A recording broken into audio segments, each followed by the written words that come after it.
दिवाळीचा सण हिंदू धर्मात सर्वात मोठा आणि महत्त्वाचा मानला जातो। दिवाळीचा प्रत्येक सणाला विशेष महत्त्व आहे।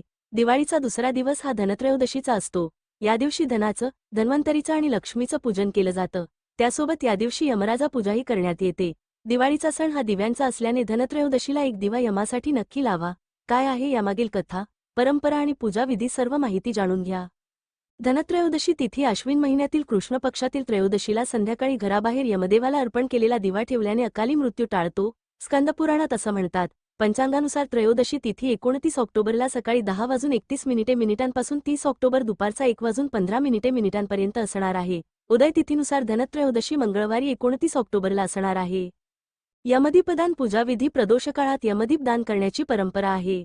असं म्हणतात की दिव्यामध्ये तमोगुणी ऊर्जा लहरी आणि नकारात्मक तमोगुणी लहरी शांत करण्याची क्षमता मोठ्या प्रमाणात असते।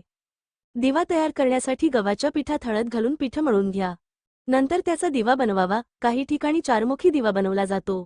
त्यानंतर स्वच्छ कापूस घेऊन 2 लांब वाती करा। त्यांना दिव्यामध्ये एकमेकांच्या आडव्या दिशेने अशा प्रकारे ठेवा की वातीची 4 टोकं दिव्याच्या बाहेर आपणास दिसतील। आता त्यात तिळाचं तेल टाका। प्रदोषकाळात अशा प्रकारे तयार केलेल्या दिव्याची रोळी, अक्षत आणि फुलांनी पूजा करा। त्यानंतर घराच्या मुख्य दरवाजाबाहेर थोडी साखर किंवा गव्हाचा ढीग ठेवून त्यावर दिवा लावा।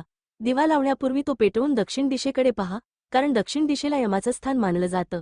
काही जण घरातील दक्षिणेला हा दिवा ठेवतात किंवा 13 दिवे लावून कुटुंबातील सदस्यांचे मृत्यूपासून संरक्षण करा।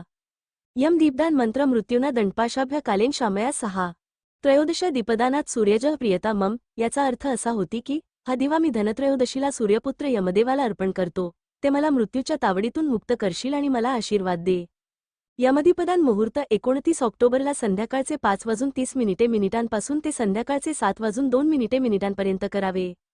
यमदीपदान कथा पौराणिक काळात याबद्दल एक कथा आहे। त्यानुसार यमराजांना त्याच्या दूतांनी विचारलं की लोकांचं प्राण घेताना त्यांना दया येत नाही का? त्यावर त्यांनी नकारार्थी उत्तर दिलं, तुम्ही सत्य सांगा असं म्हटल्यावर यमदूतांनी सांगितलं की एकदा कुणाचा तरी जीव घेताना त्यांचं मन भयभीत झालं होतं। हंस नावाचा राजा दुसऱ्या राज्यात शिकारीसाठी गेला होता। त्या राज्याचा राजा त्याचा खूप आदर करत होता। त्याच दिवशी राजाच्या पत्नीने मुलाला जन्म दिला। त्यांना एका ज्योतिषशास्त्राने सांगितलं होतं की लग्नानंतर 4 दिवसांनी मुलाचा मृत्यू होईल। हे ऐकून राजाने मुलाला गुहेत सोडलं आणि लोकांना त्याच्यावर लक्ष ठेवण्यास सांगितलं। काही काळानंतर एका मुलीनं त्या ब्रह्मचारी मुलाशी गंधर्व म्हणून लग्न केलं। लग्नानंतर 4 दिवसांनी मुलाचा मृत्यू झाला।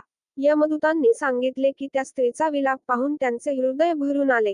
या प्रसंगानंतर यमराज म्हणला की धनत्रयोदशीच्या दिवशी विधिवत पूजा आणि दिवेदान केल्याने अकाली मृत्यू टाळेल। यासाठी धनत्रयोदशीच्या दिवशी यमाच्या नावाचा दिवा लावला जातो।